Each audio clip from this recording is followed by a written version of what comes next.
धार जिले की माखनी में आदर्श मित्र मंडल द्वारा एक विशाल कवि सम्मेलन किया है, जहां कवि सम्मेलन के शुरू होने से पहले विशिष्ट जनों और कवियों को सम्मानित किया। इसके बाद कवियों ने अपनी एक के बाद एक हास्य रचनाएं प्रस्तुत कर श्रोताओं को जमकर गुदगुदाया है।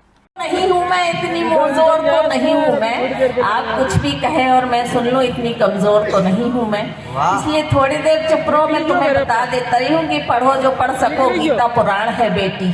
पढ़ो जो पढ़ सको, गीता पुराण है बेटी। कहीं भजन तो कहीं पर अजान है बेटी। और कभी किरण है, कभी लक्ष्मी, कभी सीता। कभी किरण है, कभी लक्ष्मी, कभी सीता। मेरी नजर में तो हिंदुस्तान है बेटी, मेरी नजर में तो हिंदुस्तान है बेटी। आन बान और शान रखो, आन बान और शान रखो। मुट्ठी में वतन की मिट्टी, कदमों में आसमान रखो।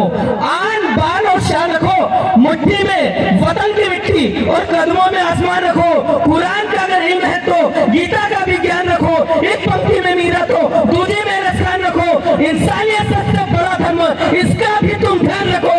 मगर बात आए अगर वतन परस्ती की, तो सबसे ऊपर हिंदुस्तान।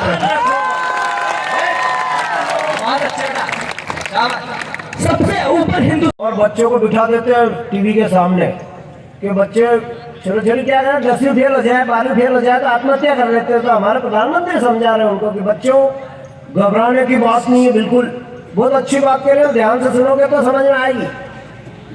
प्रधानमंत्री बोल रहे हैं बच्चे बैठे 10वीं के 12वीं के, बच्चों फेल हो जाओ तो घबराने की कोई बात नहीं, हम अगले साल फिर सफल हो जाएंगे। बिल्कुल आप घबराओ मत, अभी अपनी बार असफल हुए, अगली बार सफल हो जाएंगे। हमारी डिक्शनरी में डिफिकल्ट नाम का कोई शब्द नहीं है। प्रधानमंत्री ऐसा 10 बार बोले, हमारी डिक्शनरी में डिफिकल्ट नाम का कोई शब्द नहीं है। मैंने एक छोरे से पूछा डिफिकल्ट मतलब, बोले जब डिक्शनरी में ही नहीं है। ये तो औलादे हो गई।